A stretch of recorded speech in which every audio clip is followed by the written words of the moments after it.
Assalamu alaikum, урматтуу Москва шаарында эмгектенип жаткан кыргыз боордоштор, мекендештер. Албетте, сиздердин кызматыңыздарда Акшумкар эс алуу борбору ар убакыт сиздердин кызматыңыздарда.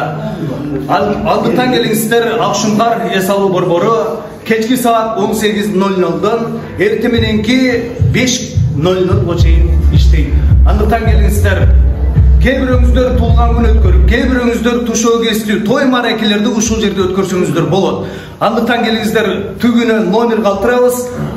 Албетте келерден мурун звонок кылып, звондап келсеңиздер болот. Мой сон же космический огонь, да влюбленный я в тебя, и я когда рядом с тобой. Метро Медведковага бир гана мүнөт, андыктан келиңиздер.